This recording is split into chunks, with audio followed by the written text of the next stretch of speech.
Greetings, Captains, and welcome to another TFO trading session. By popular request from last fall, the next TFO we're covering is the Battle of Binary Stars. Prepare to receive objectives.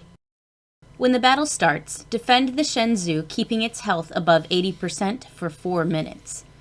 Once the next stage starts, you'll need to recover 80 escape pods from 2 separate zones. In the final stage, withstand the Klingon assault and destroy up to 60 enemy vessels while doing so. You have 4.5 minutes to complete this phase, ending the TFO. Thank you. Now, risks and rewards. This TFO needs modest coordination to play well on Elite with all optionals and without dying. The chief concern here is proper coverage of both zones in the escape pod stage. Enemy threat level is moderately high, as the Mokai do have decent damage output, and there are many of them. Of course, they're also comparatively flimsy, but they just keep coming. This TFO awards a moderate amount of discovery or fleet marks, along with a chance for enchained current pieces. Lastly, this operation's duration is considerable, with a long briefing and 2 long cutscenes, both unskippable, along with a hard time gate in the first stage and soft time gates in the second and third stages. The adversaries on this operation are House Mokai Klingons, led by Takuvma. Takuva's Dreadnought can be targeted when it has non-zero health amounts, but not destroyed.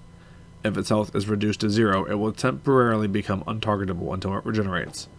This makes it a very tempting target for exotic ships, especially those that lead with a gravity well, and then progress into a variety of ways to deteriorate, decompile, and disintegrate enemies from there.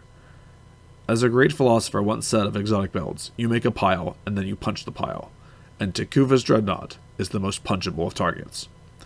The rest of the Mokai ships are numerous but flimsy. The chief consideration for this otherwise straightforward TFO is that you must ensure prompt coverage of both escape pod zones, as losing any of them other than poor Lieutenant Tyler fails the mission. Keep the Klingons away and prioritize escape pod retrieval. Once that stage is done, you can return to blasting. This TFO is quite lengthy and has a long briefing and 2 unskippable cutscenes, so you'll be here for at least 10 minutes. Now, combat footage will be shown to illustrate the principles discussed previously. The goal of this section is not to illustrate perfect piloting, but provide an example of how to successfully complete the map with all objectives and without dying. This mission is not well suited for single target builds, as high numbers of flimsy enemies are better dealt with using an AoE mode like Scatter Volley. If you have access to the Agony Redistributor console, you can cast it on Takuvma's frequently targetable but invincible sarcophagus and use that to apply your single target damage in a large AoE based on that ship. However, that only happens periodically depending on your build, console uptime, and if you even have the thing slotted. Thankfully, the early objectives are simple, and builds with decent DPS should be able to destroy enough Mokai ships, even one at a time, such that the Shenzhou's health is kept high.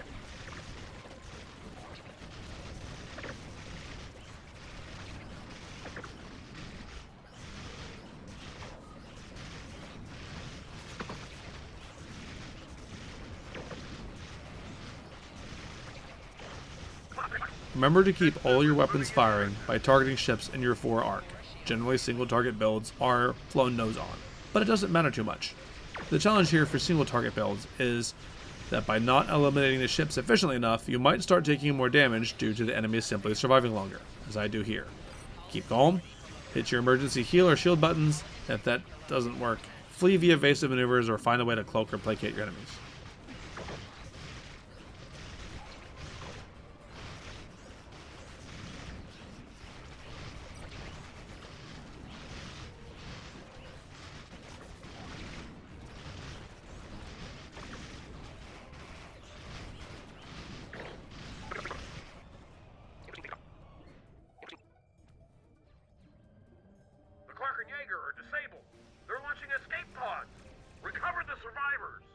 In the next stage, we're going to split the team up into 2 areas to retrieve escape pods from the Clark and Jaeger.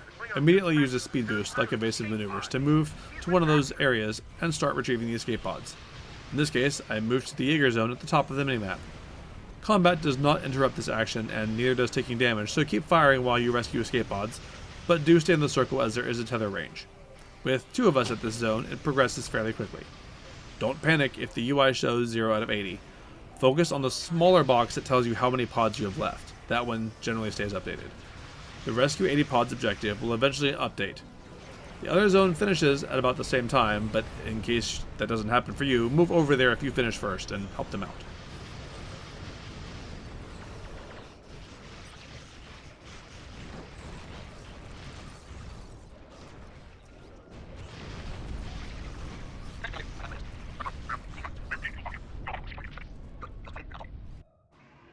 Prepare to receive my envoy.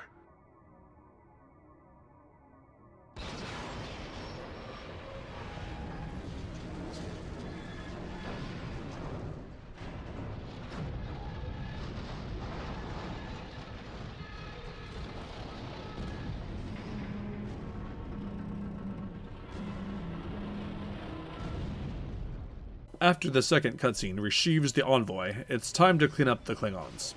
Blast through 60 of the enemy ships to complete the TFO. There's a 4.5 minute time gate on destroying 60 ships, so depending on your DPS, that'll either be trivial or a bit of a challenge. If your team is clustering the Mokai on the sarcophagus with Gravity Well, which is generally a good idea on this map, don't forget to slap down Agony Redistributor on the sarcophagus if you have it. Once all 60 are destroyed, the mission ends.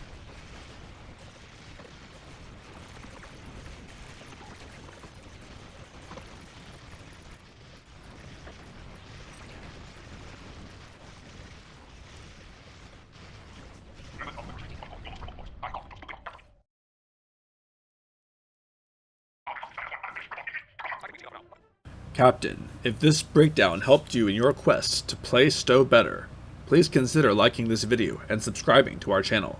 The link to the specific build used for this tutorial is in the description. For more guides and builds, check us out at www.stobetter.com.